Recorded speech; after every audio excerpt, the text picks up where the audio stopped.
From the studios of Farm Journal Broadcast, this is AgDay.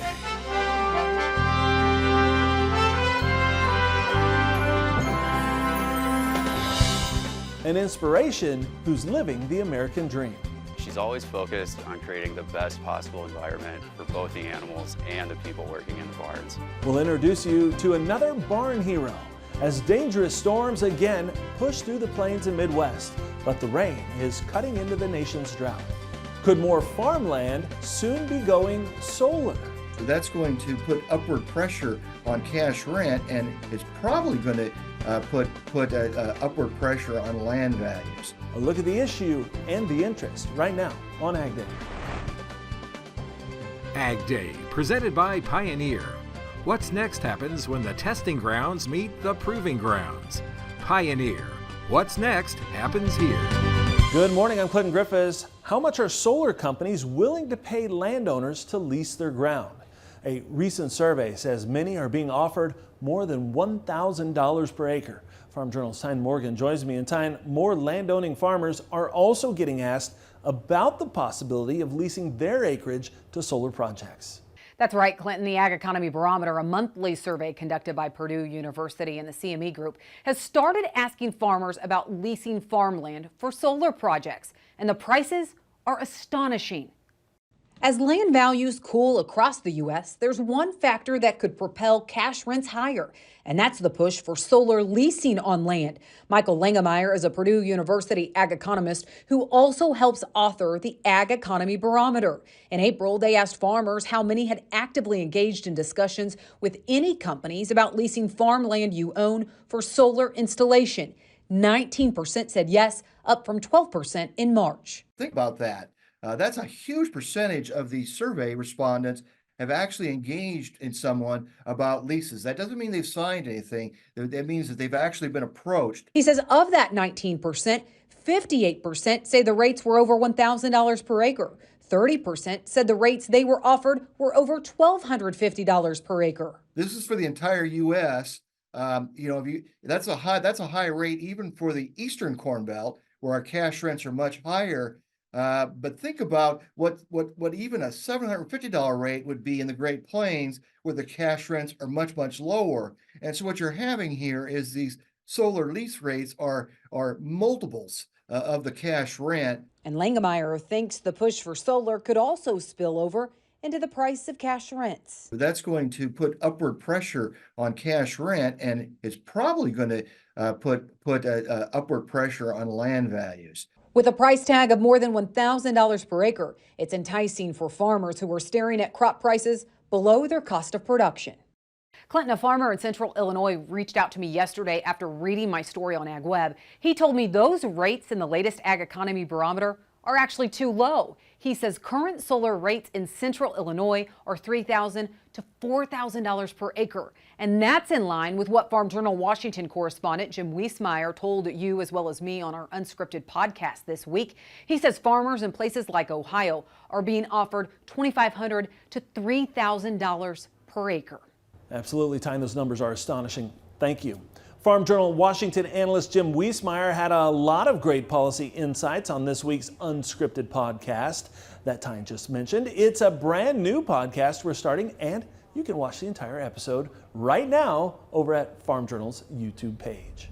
A couple of weeks of stormy weather is continuing to cut into drought conditions. The latest look at the drought monitor shows nearly 75% of the Midwest is now drought-free. And as we look at the map, extreme drought has been removed from Iowa. In fact, extreme drought is now gone everywhere east of the plains. The area of the country now in that classification is at its lowest level since April of 2020. Right now, slightly more than 15% of the nation is in drought. Another round of dangerous storms hit part of the South on Thursday, continuing a streak of torrential rains and tornadoes this week from the plains to the Midwest and now the Southeast. At least 4 people have died since Monday. The weather comes on the heels of a stormy April in which the U.S. had 300 confirmed tornadoes, the second most on record for the month and the most since 2011. And the severe weather is expected to persist into the southeast today. Meteorologist Matt Engelbrecht lets us know when the rain will finally turn off. Yeah, it just seems like day after day after day, we're seeing these severe weather setups in and across the United States. So coming up for our Friday, it's now the southeast. And as we talked about the last couple of days, on top of the severe weather threat, you got heavy rainfall potential as well. So that system that started off over on the west coast, worked all the way across the United States, that is going to continue to exit off to the east. So by Saturday, we lose the chance of severe weather. Not completely, but it's going to be a lot lower across the United States. Want to point out parts of Midland, Texas, Big Bend area right down here. There is a potential for some isolated severe weather, but nothing near in terms of coverage that we've seen the last couple of days in regards to the severe storm risk. Now, coming up in just a little bit, we're going to take a look at not only what's going on with the jet stream, but also where we go from here in regards to the severe storm risk, as well as the flooding potential this weekend and next week. And all that coming up in just a little bit. And after the rain comes a rainbow. Doug sending this one in out of Nebraska, capturing this one while doing a little field work. Hope the rains hold off so some folks can get more planting in. I'll have more in your forecast coming up. USDA is looking into development of a vaccine against HPAI that would be used in cattle. Now, APHIS issuing a request for information from manufacturers about their ability to develop, license, and manufacture a vaccine that meets U.S. standards for safety and efficacy. USDA saying this move underscores the ongoing efforts to broaden preventative measures against HPAI beyond the traditional focus on poultry. Currently, the CDC is continuing to report 9 states are impacted by the outbreak of H5N1 in dairy cattle, and 36 dairy herds are affected. And still so far, just 1 human in the U.S. has been infected by avian flu from this outbreak. However, health officials report at least 220 people are being monitored. 30 have been tested. However, the Director General of the UN World Health Organization says many more people have been exposed to infected animals, and he stressed it's important that all those exposed are tested or monitored and get care if needed. He said so far the virus doesn't show signs of having adapted to spread among humans, but he said more surveillance is needed. The CDC also continuing to say the current risk to the general public of getting the virus is low. Wheat markets grapple with weather concerns while soybeans drop back below the $12 mark. We'll talk market strategy coming up next. And later, maximizing these piglets' potential requires a caring touch. We'll meet an Illinois farm manager who's leading by example for her team and the industry. A barn hero in the country.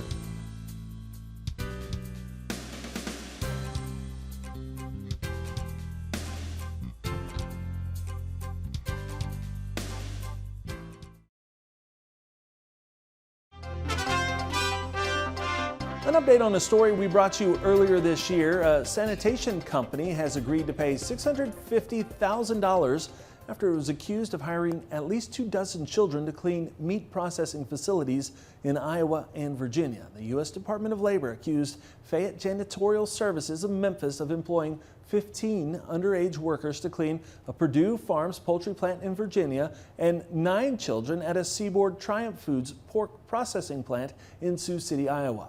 In a filing, the Department of Labor alleged Fayette hired workers to fill overnight sanitation shifts.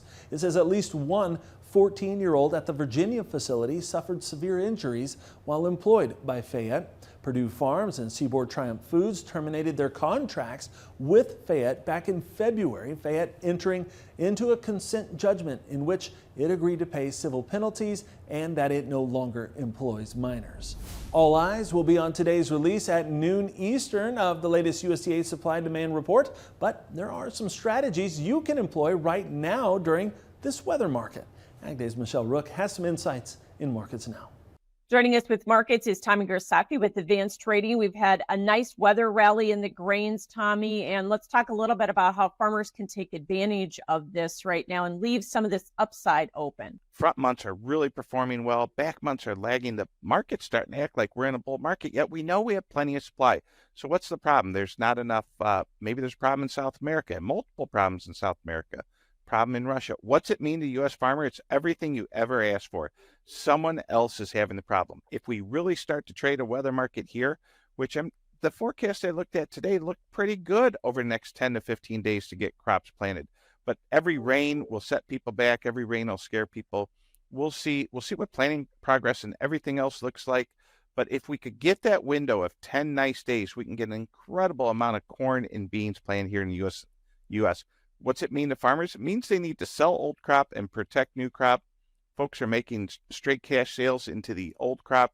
They're very relieved that this market's rallied as much as it has. And they're also protecting new crop bushels, protecting new crop beans, corn, new crop wheat. We even have clients starting to hedge, not aggressively, but starting to hedge 25 crops, Dees 25, Nov 25, March 25 wheat. Take a look at that, folks, in KC. We're hitting levels that you could have only dreamed about a few months ago. Is this the start of a new big bull market? I'm not so sure, Michelle. There's plenty of grain in the world. We're just having production problems here as we get into some of the seasonalities here of finishing up a crop. So we know that weather rallies can be fleeting, and you still have producers at times, though, that are hesitant to sell because they're worried about if they're going to get a crop. So what do you tell them? Well, if they sell their old crop, we could buy back some call options. Definitely on new crop sales. Folks who are making new crop sales, we are buying calls. So as fast as they sell new crop grain, they're calling, texting in the office. We're buying some calls. Get back that upside. They have a real sale. They're obliged to bring in that. They have to bring in that corn or beans or wheat if they really sold at the elevator. But if the price explodes, they're going to want that upside back. So we're buying calls and call spreads here on new crop sales, Michelle. All right, thanks for joining us, Tommy Griffiths, Advanced Trading, and we'll have more AgDay coming up.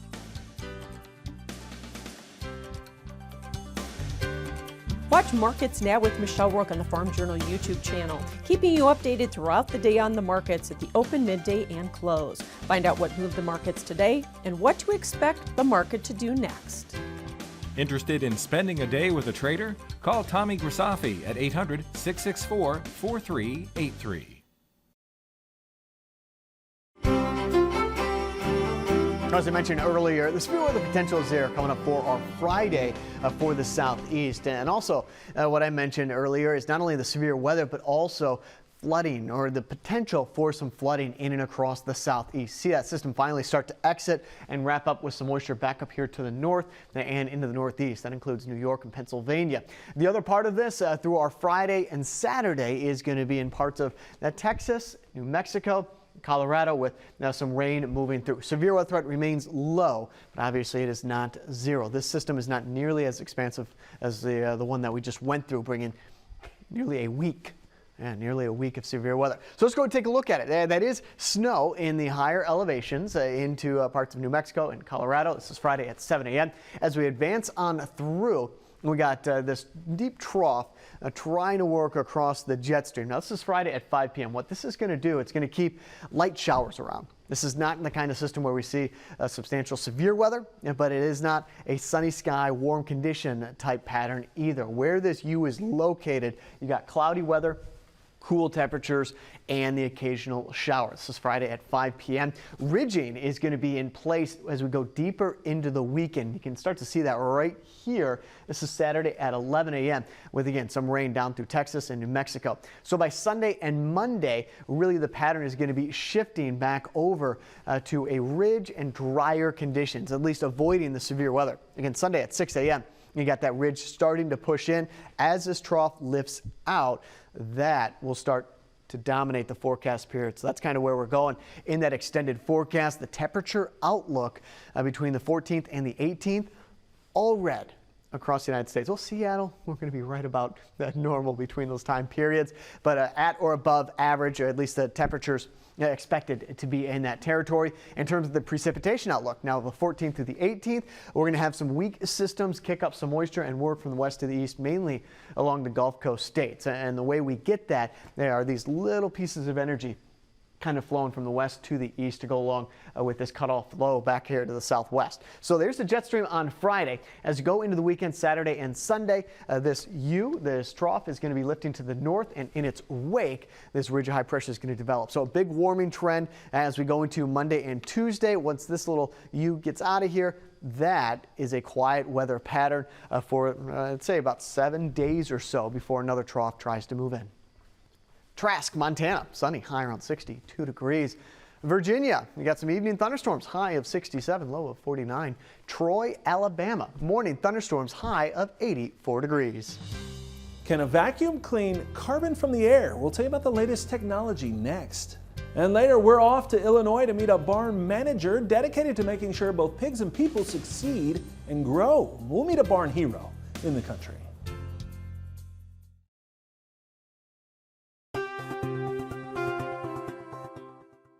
It's being called the world's largest vacuum, and it's designed to suck pollution out of the air. Mammoth is a commercial direct air capture plant in Iceland. It runs off clean geothermal energy. Swiss company Climeworks says it's able to pull 36,000 tons of carbon from the atmosphere at full capacity. That's equivalent to taking around 7,800 gas-powered cars off the road for a year. Now, the technology is designed to suck in air, strip out the carbon using chemicals. That carbon can then be injected deep beneath the ground, reused, or transformed into solid products. Climeworks says it plans to transport the carbon underground where it will naturally be transformed into stone. Wondering if your corn hybrids will stand up to tar spot? Bayer crop science researchers are working on an answer right now. Bayer researchers are artificially inoculating some of the company's existing hybrids and more than 100 pre-commercial hybrids with tar spot in field test plots. The researchers say they're testing out plots in 7 locations across parts of Illinois, Iowa, and Wisconsin. And they say they're adding moisture and humidity from a specially designed mister to increase the factors that contribute to the disease. Previously, they have only replicated tar spot in greenhouses. Tar spot research in the U.S. accelerated in 2018 when there was a widespread epidemic of it here in the Midwest, but it has long been a troubling disease for areas of Latin America. Up next, a passion for pigs. We'll meet an Illinois woman being hailed as a barn hero for her work caring for animals. Next.